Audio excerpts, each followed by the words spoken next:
With UFC 311 going down this weekend, it means it's time for me to go through and play matchmaker for every single fighter on the main card. So for the 10 main card guys, I'm going to be talking about who I think they should be booked against next.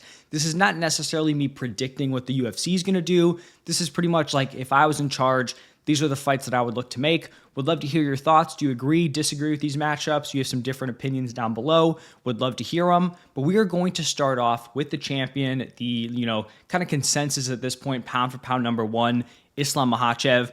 This might be against the grain. I think they should rebook the Arman Tsarukyan fight. I think the fight to make here is Islam versus Arman 2.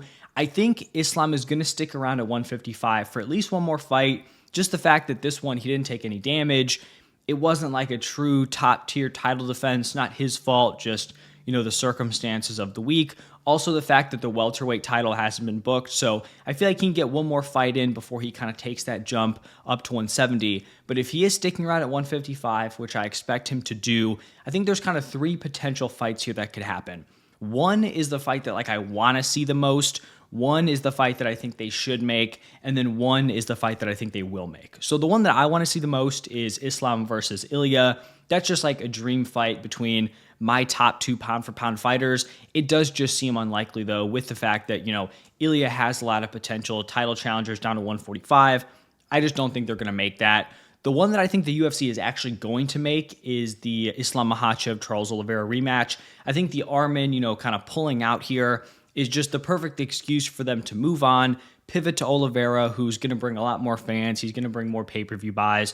I feel like it just opened that up for the UFC. But I do still think Arman should get this title shot. I understand he pulled out. I understand it was a day before the fight. Did not put the UFC in a good spot. But this was an earned title shot. He was on a 4-fight win streak. He had back-to-back big wins, a knockout over Beneil Dariush, a decision win over Charles Oliveira. He's 9-2 in the UFC. His only losses were to Islam, and then a very controversial decision to Mateusz Gamrot. I thought he won that fight. I think most people agree that Arman beat Gamrot in that matchup. So one true uncontroversial loss. He's been working to get that title fight, ever since that loss to Islam. And I just don't think an injury should remove him from that spot. And I think it's interesting because it's not exactly setting a great precedent, right? If you're booked for a title fight and you get injured, you're pretty much sitting there saying all right, do I go into this title fight injured, fight compromised and try to win? Or do I pull out? But if you pull out, you pretty much are now getting told that you're going to the back of the line and you're going to have to work your way back up, which is essentially what you'd have to do even if you lost the title shot. So do we want to make a habit of fighters going into title fights compromised? Think about the TJ Dillashaw, Aljamain Sterling situation, right? Everyone was so upset. Oh, TJ, he went into the fight injured. He was compromised. He should have pulled out. All this stuff, right? It was not exactly an enjoyable title defense because it felt like TJ had no chance. I feel like that's what you're asking for, right? If you just completely remove the title shot away from Arman Tsarukyan, where you're essentially punishing him for, being honest about an injury. Would we have rather seen Arman, who's unable to move around with a back injury, or Renato Moicano? I'd rather see Renato get his shot, right? If Arman isn't fit enough to go out there. So that's my concern. Kind of interestingly, though, Charles Oliveira also lost his title shot with an injury. I think the difference in that situation, though, is it's not like Oliveira had fully earned that opportunity. I know he was the champ, right? He was super popular, but that was a 1-fight win streak. He lost the belt in decisive fashion. He got one win against Beneil Dariush, then he got the shot. I'm expecting it to be Islam versus Charles too, but personally, if I was matchmaking, I'd be making Islam versus Arman. I just don't think it's a precedent you want to set of taking away title shots just because someone got injured.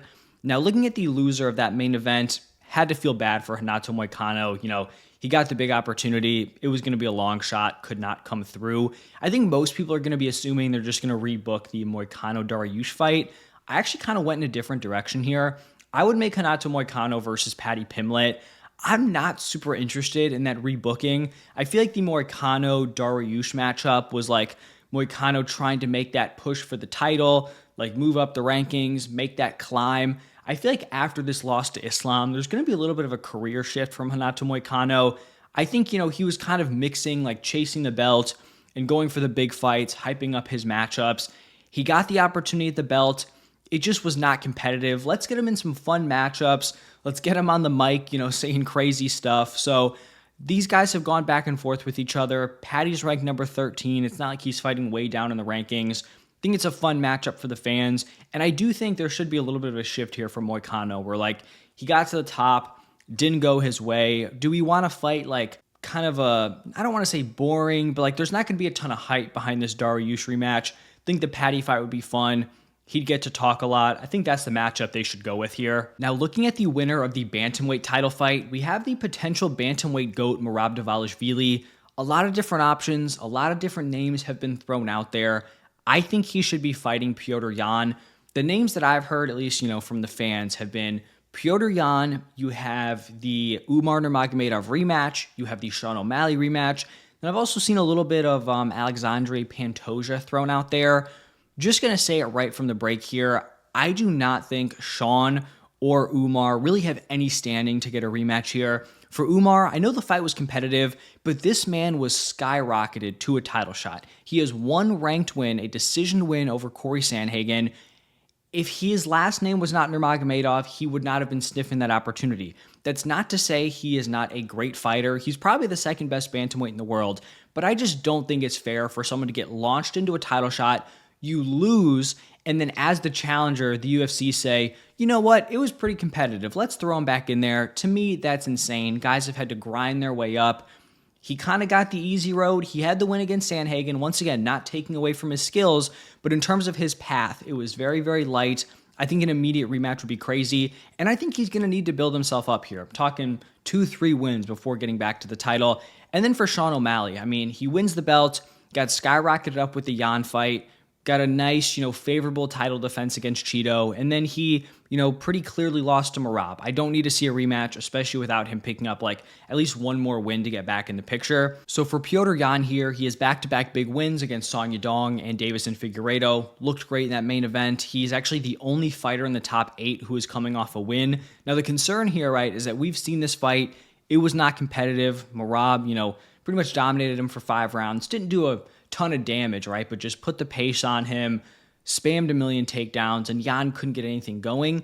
I think the issue is who is going to seem like they have a great chance against Merab? The dude's the man. He's on a 12-fight win streak, 5 straight wins against Aldo, Yan, Cejudo, O'Malley, Umar. That is a murderer's row, and Merab just, continues to rack up those W's. So I do think this is the fight to make. I think Petr Yan deserves it. I also would not hate a Pantoja fight. He's done a ton of work at 125. He doesn't have a clear number 1 contender. You could kind of let 135 sort itself out. But if they are going to pick someone from this weight class, I think Merab versus Petr Yan makes some sense here. Then the loser from that matchup, Umar Nurmagomedov, I think he should be taking on Deiveson Figueiredo. Already kind of mentioned this, but the commentary team was talking about an immediate rematch. I think it's crazy. He got the title opportunity because of his talent, the team he was from, but off of one ranked win, you just got to work your way back up. That's just the way it's got to be. He's clearly very talented. I think he's going to be a future champion, and I do really like this Figgy matchup. Personally, I feel that Figgy kind of got screwed out of a title fight. I think he was the most deserving guy on paper, where he was on a 3-fight win streak, moving up. 2 of them were ranked wins over Chito Vera and Rob Font, and he had to fight Petr Yan compared to Umar, who had 1 ranked win against Sandhagen and got that title shot. So I feel like Figgy probably shouldn't even have been in a spot where he had to fight against Petr Yan. He loses that one. Let's throw him right back in the mix here. I think this is, a pretty solid test for Umar. Figgy's well-rounded. He's powerful, has dangerous submissions. Let's see how Umar looks against some of the other top 5 guys. Looked pretty good, especially in the first 2 rounds against Merab. How does he do against the rest of the top guys in the division? Now, moving over to the Jiri Prochazka Jamahal Hill fight, we'll start off with the winner here. And to be totally honest, 205 is in a weird spot. A lot of these dudes have lost to Pereira. There's not a ton of top up-and-coming prospects. I have Jiri fighting Nikita Krylov, and admittedly it doesn't feel great because he's fighting lower in the rankings than his previous win and someone who doesn't really have a ton of steam behind them. But I do think it's just a weird spot for Jiri. He has lost to Pereira 2 times, right? The second one was not competitive at all, pretty much got knocked out twice. And then looking at the other guys in the rankings, you have Magomed, who's fighting for the title. Jiri's number 2, Jamahal Hill is number 3, just beat him. You have number 4, Jan Blachowicz, who is fighting number 6, Carlos Ulberg. In my opinion, if Alex Pereira gets through Magomed, if he's sticking around at 205, that Jan Ulberg winner is going to get the title shot. So, it's not in a spot where Jiri could fight the winner. I will say, though, if Magomed wins, they will probably do an immediate rematch, in which case then you could have Jiri against the winner of that Jan Ulberg fight. Jiri has already beaten number 5, Alexander Rakic. You have number 7, Khalil Rountree, who's also coming off a loss. And then you have Nikita Krylov sitting at number 8 on a 3-fight win streak. His last fight was in March of 2023, so it's been a while since he's fought, but he was booked in November against Azamat Murzakanov. Murzakanov tested positive for PEDs, so he had to pull out, but it seems like Krylov is healthy, good to fight, and I think it would be a fun fight. Both these guys are finishers. Nikita Krylov has gone to decision only 4 times in 39 fights. Jiri has gone to decision 2 times in 37 fights, so I think it would be fun. It does seem like, the steam would be let out a little bit just because Krylov is not some sort of huge name, doesn't have a ton of momentum, but like I said, kind of an odd spot for the light heavyweight weight class. Now for the other side of that UFC 311 matchup, I have Jamahal Hill going up against Khalil Rountree. Hill's coming off of back-to-back knockout losses, but obviously against great competition, Alex Pereira, Jiri Prochazka. Let's just rebook this Hill-Rountree fight. It was supposed to happen at UFC 303. Rountree ended up having the weird thing where he took a tainted substance where he, couldn't fight, was going to get flagged by the testing service. So the fight didn't happen. Both these guys are strikers. Rountree's ranked at number 7 coming off a loss, but he had a good showing against Pereira. It's just this spot where it's there's not a ton of rising guys. So Khalil Rountree getting a shot up in the rankings off a loss, I don't think is the craziest thing in the world.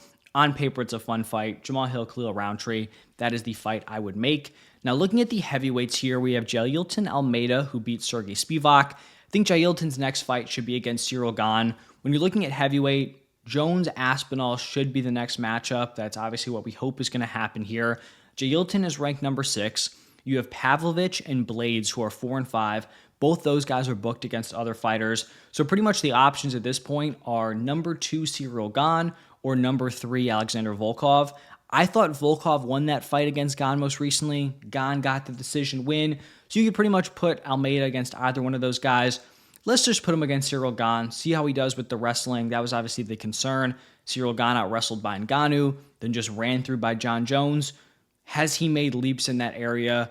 Jailton Almeida will certainly test that. And then for the loser of that matchup, Serghei Spivac, I'm booking him against Marcos Rogerio de Lima. Spivac is currently ranked number 7. You have Tybura number 8, Jairzinho number 9. Both those guys are booked. Number 10 is Derek Lewis. Number 11 is Tai Tuivasa. I have zero interest in those guys fighting him. I think Lewis has actually already fought him. Not a super entertaining fight. Don't want those dudes getting ragdolled. Just not a fun viewing experience. De Lima is then the next guy at number 12, coming off a win. I also kind of like the idea of matchmaking some of the less entertaining heavyweights together. You don't want to match up the Derek Lewis types, the strikers who are going to go out, stand and bang, with the guys that are going to grapple, hold them down, clinch them. It's just not fun for the fans. You want to see those dudes going out, swinging and banging. So Serghei Spivac going up against Marcos Rogerio de Lima. And then the final matchup here from the UFC 311 main card, we have the winner of the RDR Kevin Holland fight. I think Reinier de Ridder should fight Roman Dolidze next. RDR was a big signing. He was a 2-division, 1 FC champion. He's 2-0 in the UFC with the wins over Gerald Meerschaert and Kevin Holland. It would make sense that the UFC wants to push him. Like I said, big signing. They gave him the Holland fight, who's a big name on a main card, even though he's unranked. So I think they're going to want to throw him, into the rankings here, give him a shot. A lot of the 185ers are currently booked. DDP, Strickland, Izzy, Imavov, Cannonier, Allen, Hernandez, Sharabulet. So the realistic options at this point are Vettori, Dolidze, Costa, Hermanson, and then Michel Pereira. I think out of those names, the Dolidze matchup is most interesting. Both are very good grapplers. Dolidze is on a 2-fight win streak. Kind of a weird 2 names. You have Anthony Smith, which he took up on short notice at 205, and then Kevin Holland had the rib injury against him. So he's got a win over probably someone who should be fighting at 170 and then someone up at 205.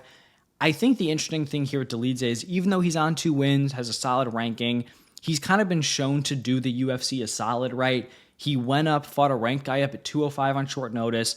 Then, even though he was ranked, fought, outside the rankings against Kevin Holland. I think it's a fun matchup on paper. So Reinier de Ridder, Roman Dolidze is the one that I would look to make at 185. And then Kevin Holland here, I think he should be fighting Brian Battle. To be completely honest with you, I have zero interest in Kevin Holland at 185. He is unable to stop the takedowns of middleweights. He's not on a great stretch here. He has lost 4 of his last 5. He needs to lock in here, right? He kind of talks about how he likes just, getting these money fights, doesn't want to be dieting down to 170. I mean, he's kind of struggled over his last 5. I think at 170, he's at least in the conversation to be in the top 15. Brian Battle right outside that top 15 at 170. He's 7-1 in the UFC. It's a striker versus striker matchup. I think this was the name that could kind of get Brian Battle into the top 15 if he does get the win. And then for Kevin Holland, if he's got the skills, this is a fight that is winnable for him. Go out there, have a striking battle with Brian Battle. So I think that is a fight that's interesting. If Holland wants to stick around at 185, honestly, I just don't have a ton of interest unless they're just going to be feeding him dudes that aren't even close to getting ranked. But seems like they're paying him pretty well, and you're not paying someone to do that. Just collect checks against guys who aren't top 15 caliber. So probably kind of a make or break spot here for Kevin Holland in his next couple of fights. But that is going to wrap it up for matchmaking all the main card fighters. Let me know your thoughts. Do you agree, disagree with these matchups? Thank you all for stopping by, and I'll see you in the next one.